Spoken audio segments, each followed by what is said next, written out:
Hello friends, welcome to Dayal academy.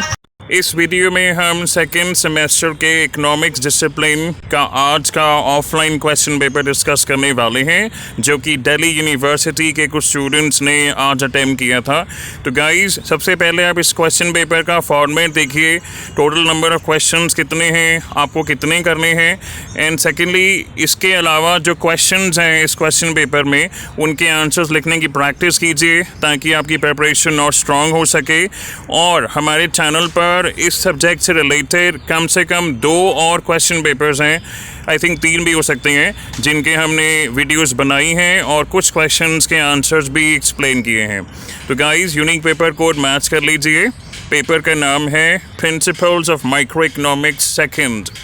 इसमें लिखा है all questions carry equal marks, यानी इस क्वेश्चन पेपर में सभी क्वेश्चन जो है इक्वल मार्क्स कैरी करते हैं, 15 मार्क्स, और आपको कोई 5 क्वेश्चंस करने हैं।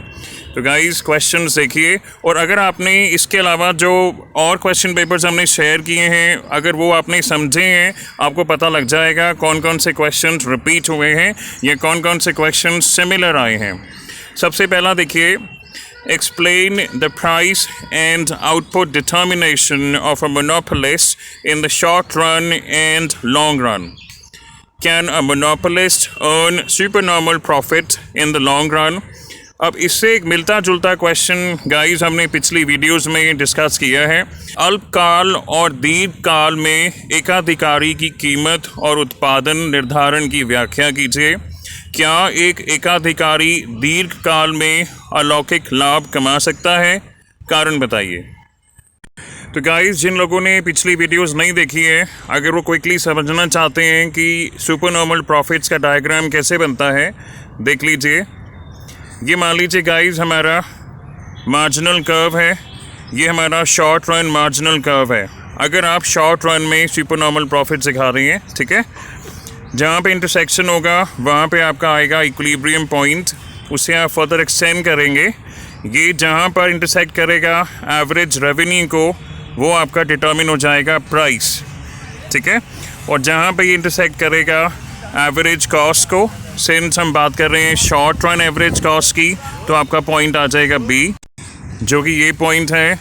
तो ये जो शेडेड एरिया है गाइस, दिस रिप्रेजेंट्स सुपरनॉर्मल प्रॉफिट, ठीक है। अब इसी को अगर आपने लॉन्ग रन में दिखाना है, क्योंकि मोनोपोलिस्ट जो है लॉन्ग रन में मोस्ट लाइकली सुपरनॉर्मल प्रॉफिट्स ही अर्न करता है, आप लिखेंगे LAC meaning long run average cost, यहाँ पे आ जाएगा long run average variable cost, और जो आपका मार्जिनल कर्व है वहाँ पे आप लिखेंगे लॉन्ग रन मार्जिनल कॉस्ट। तो ये तो हो गया गाइस सुपरनॉर्मल प्रॉफिट। अगर आप क्विकली समझना चाहते हैं कि नॉर्मल प्रॉफिट कैसे दिखाया जाता है, तो देख लीजिए। यहाँ पर क्या है guys, once again you have marginal cost curve and you have marginal revenue curve. ये आपका मार्जिनल रेवेन्यू कर्व है and this is your marginal cost curve. जहाँ पर इंटरसेक्शन होगा वो आपका इक्विलिब्रियम पॉइंट आएगा, उसे आप वर्टिकली एक्सटेंड करेंगे, आपका पॉइंट आ जाएगा यहाँ पर, ठीक है। इस बार आप क्या देख पा रहे हैं कि जो एवरेज रेवेन्यू है that is equal to average cost, that is why यहाँ पर नॉर्मल प्रॉफिट अर्न कर रही है फर्म, ठीक है। अब ये डिपेंड करता है कि आप मोनोपोली का लिख रहे हैं कि मोनोपोलिस्टिक कंपटीशन का लिख रहे हैं, ठीक है। आपको मैंने नॉर्मल प्रॉफिट बता दिए गाइस, कैसे निकाला जाता है, डायग्राम कैसे बनता है, आगे देखिए। और अगर आप लॉस भी समझना चाहते हैं साथ ही, तो लॉस भी देख लीजिए। यहाँ पे देखिए गाइस, वंस अगेन हमारे जो कर्व्स हैं, marginal revenue curve and this is your marginal cost curve. जहाँ पर इंटरसेक्शन होगा that is your equilibrium point, उसे एक्सटेंड करेंगे वर्टिकली अपवर्ड्स, आपका जो पॉइंट आ जाएगा this is your average revenue. लेकिन यहाँ पे ध्यान दीजिएगा, जो हमारा एवरेज कॉस्ट कर्व है वो अभी थोड़ा सा ऊपर है। दैट मीन्स जितना एवरेज रेवेन्यू हम अर्न कर रहे हैं शॉर्ट रन में, that is not enough to cover the short run average cost. यहाँ पर सिर्फ वेरिएबल कॉस्ट कवर कर पा रहे हैं हम, ठीक है, लेकिन जो एवरेज फिक्स कॉस्ट है वो यहाँ पर बिल्कुल कवर नहीं हो रही है। और इसका एक वेरिएशन है जहाँ पर आप पार्शियल लॉस दिखा सकते हैं फिक्स्ड कॉस्ट का। देखिए यहाँ पर this is your average revenue लेकिन इस बार क्या है कि फ़िक्स कॉस्ट का कुछ कंपोनेंट आप कवर कर पा रहे हैं, लेकिन जो फर्दर कंपोनेंट है वो अभी भी कवर नहीं हो रहा। This is called partial loss of average fix cost. आगे देखिए, तो गाइज हम क्वेश्चन कर रहे थे, can a monopolist earn super normal profit in the long run? Yes. क्यों? क्योंकि बैरियर्स होते हैं एंट्री के लिए, ठीक है। अब वो बैरियर्स जो हैं डिफरेंट टाइप्स के हो सकते हैं, वो हमने एक वीडियो में ऑलरेडी डिस्कस किया है। लेकिन शॉर्ट रन और लॉन्ग रन में आपको क्या दिखाना है, प्राइस एंड आउटपुट डिटर्मिनेशन, वो आप यहाँ पे डायग्राम की मदद से दिखा सकते हैं। Why? Because this question carries 15 marks. यहाँ पे ध्यान रखिएगा कि लॉन्ग रन में आप सुपर नॉर्मल प्रॉफिट दिखाएंगे, ठीक है। आगे चलते हैं। Explain the major difficulties faced by new entrants in oligopoly market. Differentiate between collusive and non-collusive behavior of oligopoly firms. Explain the price leadership model of oligopoly. अल्पाधिकार बाजार में नए प्रवेशकों के सामने आने वाली प्रमुख कठिनाइयों की व्याख्या करें। अल्पाधिकार बाजार में नए प्रवेशकों के सामने आने वाली प्रमुख कठिनाइयों की व्याख्या करें। अल्पाधिकार फर्मों के सांठ-गांठ और गैर संलग्न व्यवहार के बीच अंतर करें। अल्पाधिकार के मूल्य नेतृत्व मॉडल की व्याख्या करें। नेक्स्ट क्वेश्चन देखिए guys. Analyze the theory of comparative cost advantage in the context of international trade using appropriate examples. ये गाइस हमने लास्ट वीडियो में बहुत अच्छे से हमने एक्सप्लेन किया था। वहाँ पर क्वेश्चन था critically examine the comparative cost advantage theory। लेकिन हमने शुरू करने से पहले आपको पूरा इंट्रोडक्शन दिया मैंने कि इंटरनेशनल ट्रेड क्या होता है। उसके बाद हमने समझा एब्सोल्यूट एडवांटेज थ्योरी क्या थी, क्योंकि उसे समझेंगे तभी आप easily comparative cost advantage theory समझ पाएंगे। तो अगर किसी ने लास्ट वीडियो देखी है, उसमें मैंने स्लाइड शो करी हैं और बाकायदा एग्जांपल्स भी दिए हैं, ठीक है। और लास्ट वीडियो देखिए अगर आपको इसके बारे में समझना है। इसका आंसर एज इट इज़ मैंने लास्ट वीडियो में एक्सप्लेन किया है, एग्जाम्पल भी दिए हैं। उपयुक्त उदाहरणों का उपयोग करते हुए अंतर्राष्ट्रीय व्यापार के संदर्भ में तुलनात्मक लागत लाभ के सिद्धांत का विश्लेषण करें। इसमें एक छोटा सा मैं एग्जांपल देना चाहूँगा गाइस, ताकि आप पिछली वीडियो देखेंगे आपको अच्छे से समझ में आ जाएगा। मान लेते हैं यहाँ पे दो कंट्रीज़ हैं, this is country A and this is country B. इन दोनों के बीच में हम इंटरनेशनल ट्रेड की पॉसिबिलिटीज़ की बात कर रहे हैं यूजिंग कंपैरेटिव कॉस्ट एडवांटेज। मान लेते हैं कि दो गुड्स हैं जो ये दोनों कंट्रीज़ बना सकती हैं, ठीक है।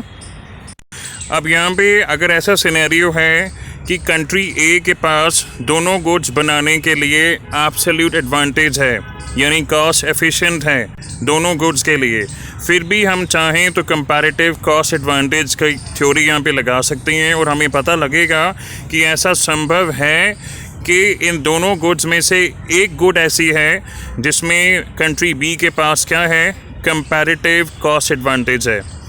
तो वो गुड जो है कंट्री बी बनाएगी, ठीक है, एक्सपोर्ट करेगी किसे, कंट्री ए को। और इन दोनों गुड्स में से एक गुड ऐसी होगी जिसके बनाने के लिए कंट्री ए के पास कंपैरेटिव कॉस्ट एडवांटेज है, इसलिए कंट्री ए वो गुड बनाएगी और कंट्री बी को एक्सपोर्ट करेगी। तो इस तरह दो कंट्रीज के बीच में एक्सपोर्ट इंपोर्ट यानी इंटरनेशनल ट्रेड पॉसिबल है, even in spite the fact कि अगर कंट्री ए के पास दोनों गुड्स बनाने का एब्सोल्यूट एडवांटेज है। उसका मतलब समझिए सिंपल वर्ड्स में कि कंट्री बी से जल्दी बनाती है, कम टाइम में बनाती है या कम लेबर लगती है, कॉस्ट एफिशिएंट है, उसके बावजूद इंटरनेशनल ट्रेड पॉसिबल है। बाकी मैं रिक्वेस्ट करूँगा आप लास्ट वीडियो देखिए। नेक्स्ट क्वेश्चन पे चलते हैं। Explain the main source of market's failure. Elaborate the taxes, subsidies and pollution permits approaches of internalizing externalities. बाजार की विफलता के मुख्य स्रोत की व्याख्या करें। करों, सब्सिडी और प्रदूषण के बारे में विस्तार से बताएं कि बाहरीताओं को आंतरिक बनाने के दृष्टिकोण क्या हैं। नेक्स्ट देखिए, डिफाइन इकोनॉमिक रेंट, आर्थिक लगान को परिभाषित कीजिए। Calculate the economic rent when elasticity of supply is 0. Second, elasticity of supply is more than 1. And third, elasticity of supply is infinity. And use suitable diagrams. तो guys आप खुद कोशिश कीजिए, अगर नहीं समझ में आता है तो कमेंट सेक्शन में लिखिए, मैं ट्राई करूँगा जो क्वेश्चंस आप नहीं कर पा रहे हैं उन्हें एक्सप्लेन करने की नेक्स्ट वीडियो में। आर्थिक लगान की गणना करें जब आपूर्ति की लोच 0 हो, आपूर्ति की लोच 1 से अधिक हो और आपूर्ति की लोच अनंत हो, और उपयुक्त आरेख का प्रयोग करें। ये next question guys as it is repeat हुआ है। अगर आप हमारे चैनल पर रेगुलरली वीडियोस देखते हैं, मुझे लगता है यहाँ पर ये एग्जैक्ट क्वेश्चन यहाँ पे रिपीट हुआ है। What are the main characteristics of public goods. हो सकता है वहाँ पे इस वर्ड की बजाय फीचर्स वर्ड लिखा होगा। What are the main features of public goods. Determine the optimal level of public good to be produced for the society. ये क्वेश्चन रिपीट हुआ है गाइस, मैं रिक्वेस्ट करूँगा प्रीवियस वीडियो देखिए, मैं एग्जैक्ट वीडियो का लिंक डाल दूंगा जिसमें हमने ये क्वेश्चन का आंसर डिस्कस किया है। सार्वजनिक वस्तुओं की मुख्य विशेषताएं क्या हैं। समाज के लिए उत्पादित होने वाली सार्वजनिक वस्तु के इष्टतम स्तर का निर्धारण करें। नेक्स्ट क्वेश्चन देखिए, what are the major sources of market failure. How does the asymmetric information lead to the market failure? Analyze with suitable examples. यानी बाजार की विफलता के प्रमुख स्रोत क्या हैं। असम्मित जानकारी बाजार की विफलता की ओर कैसे ले जाती है, उपयुक्त उदाहरणों के साथ विश्लेषण करें। और ये है गाइस आपका लास्ट क्वेश्चन शॉर्ट नोट्स वाला। इनमें से किन्हीं 2 पर आपको शॉर्ट नोट्स लिखने हैं। देखिए options, anti trust law, free trade यानी मुक्त व्यापार, वेलफेयर लॉस एंड मोनोपोली यानी एकाधिकार में कल्याण हानि, और प्रिजनर्स डिलेमा कैदियों की दुविधा। जितना मुझे गाइस याद आ रहा है, प्रिजनर्स डिलेमा मैंने आई थिंक फर्स्ट या सेकंड वीडियो में एक्सप्लेन किया था, उसका मैं लिंक नीचे दे दूंगा। अगर और क्लैरिफिकेशन चाहिए तो कमेंट सेक्शन में लिखिए, लेकिन पहले उस वीडियो को प्लीज़ ध्यान से देखिएगा। तो गाइस ये है आपका आज का क्वेश्चन पेपर। जिनका अभी एग्ज़ाम नहीं हुआ है इसको समझिए, क्वेश्चंस के आंसर लिखने की कोशिश कीजिए, क्योंकि कुछ क्वेश्चंस कभी कभी सिमिलर या सेम आ जाते हैं। And all the best to you guys. So guys, if you like the video please subscribe to our channel and thank you for watching.